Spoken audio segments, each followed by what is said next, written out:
Hey everyone, my name is James. I am the owner of Act Audio. I've been installing now for 18 years. Technically, I started in 97 when I got my first vehicle as a hobbyist. I remember sitting when I was 20, 21 years old, sitting at a restaurant reading Car Audio Electronics magazine, daydreaming about doing this for a living. And 3 years later, I moved to Connecticut, got my first job at a Best Buy, and been doing it professionally ever since. My biggest challenge over the past year has been time management. As an owner slash installer, it's been hard to get back into the bay and do as much installing as I'd like to do. I really enjoy being in a car and, figuring things out and making things work. That's what got me into the career. That's been my passion all along. So time management as an owner, to manage my time to get back here more and do what I truly love at heart has been, tough. Most of my install time is usually done off hours or over the weekends. Like the Chevy Camaro we did this past year, I did that on a Saturday, Sunday. I probably worked 30 hours getting that thing done to, no one was here, doors are closed, store's closed. How would my coworkers describe me? Basically a determined leader, always trying to get ahead to the next level. I'm always trying to push everyone to be the best. I'm trying to always push everyone to improve their skills and not just be comfortable at where we are. As installers, I feel that we can always get better and better and improve our install skills. And it's something I expect of myself, and I really expect of my coworkers, and try to get them to think outside the box and be the best of the best, because I want to be surrounded by the best of the best. My installation specialty is troubleshooting. I've always been really good at remote car starters as well, but really troubleshooting. I think I got a knack for looking through and trying to find what's wrong with the system. I love trying to figure out, what makes things work and how they work, and going through a system and understanding, how it works. I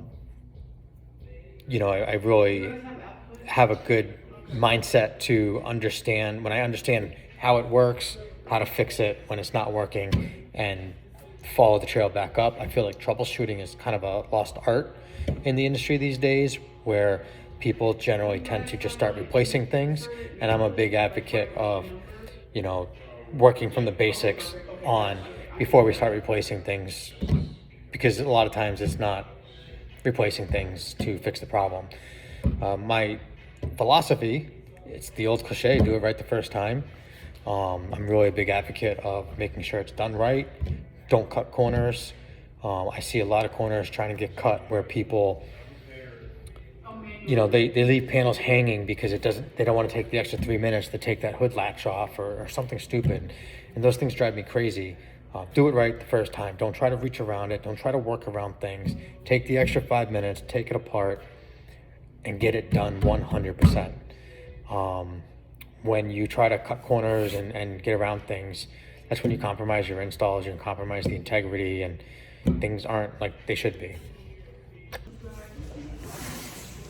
An industry professional or experience that has influenced me in my career, I'm going to say MEA Electronics and 2017 Indy Knowledge Fest. I'm going to go back to the year 2000, 2001, when I was sitting at table 41 at Applebee's in Keene. Every lunch break, I worked there as a host and server. Every lunch break reading Car Audio Electronics, daydreaming of being an installer. And here I am, 2016, 2017. I own my own business. I'm doing installs, but it's not what I daydreamed of. It's not what I wanted. I was doing, slamming things in cars, and, I wasn't doing the best of installs because I didn't know any better. And I went to Indy Knowledge Fest in 2017, and I realized there was a whole new world of installers, a whole new world of quality, a whole new world of next level. And it made me want to be better. It made me want to step up and, be those images I saw in the magazines and work better. And that it changed my career, changed my life. It changed the path of my trajectory. in this industry. And I will never forget that weekend, and I support Knowledge Fest ever since. Why should I be part of the top 50? I believe that I should be part of the top 50 because I'm always looking to grow. I'm always looking to get ahead to the next level and be the best of the best. I don't want to stay stagnant in my career. I always want to, improve my skills any way I can. I'm always, paying attention online, trying to, improve my knowledge and improve my hands-on skills, making my installs look better, creating, solving problems for customers, not just telling them it can't be done or whatever. Most recently, we had a customer come in and he wanted an amp installed under his seat where his seat was still mobile and it had to be driver's seat. He wanted his air conditioning to still work, or heat underneath the seat. And he wanted his rear floor mats to still work. And he did not want us to drill any holes.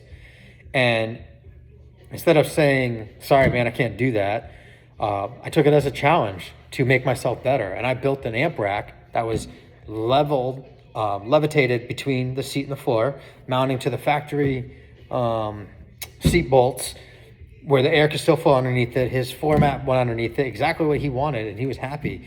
And at the end of the day, it was very easy. And now I can do that in all cars, and made me a better person. But I'm always doing all my installs with the utmost integrity, honesty, trying to do it right. All right, so I clearly talked too much. I had to do a lot of trimming and remake this one. I'm really sorry, judges. I'll make it up to you next year, I promise. But what I want people to remember my installs by is the ability to make them look as factory as I can, and my strive to perfection with all of my installs. I'm gonna walk through my work area. We got a workbench here, toolbox, and our tuning cart. On our tuning cart, we have everything we need to tune a DSP or tune a system. Oops, wrong door. PAA 3 meter, SMD. There's a bunch of tools in here. RTA. But that was kind of a shop collective box. My toolbox, we have kind of a random drawer with a bunch of goodies in it. There's really no theme to this drawer. I got a tap and die kit, solder guns, flashlights, depinning tools, multimeter, probe, oscilloscope. Oh, here's a throwback for some of you old timers. I do not use this no more, but I've had that for a very long time. This is my pliers drawer. I got a little bit of everything in here.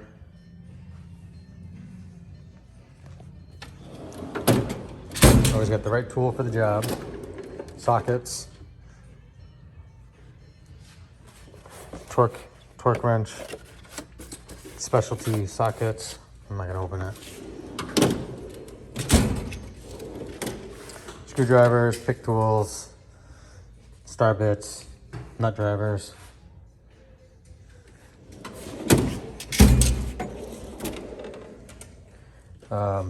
Mostly wrenches, but we got some Allen keys and some wire brushes. Panel tools, missing a couple in here, but panel tools. And this is a junk drawer, kind of got some random stuff in it. These cars don't have. Over here, collection of radio keys. These things, if you don't have these are handy. They're good for hollowing out round holes. Drill bits. This is kind of a random drawer as well. We got some tools that don't have a home. And sockets and, all your fun things that I cut. So everyone needs a box like this of just random stuff that you need one day. And that is my toolbox in a nutshell. Underneath it, we got a creeper and some knee pads.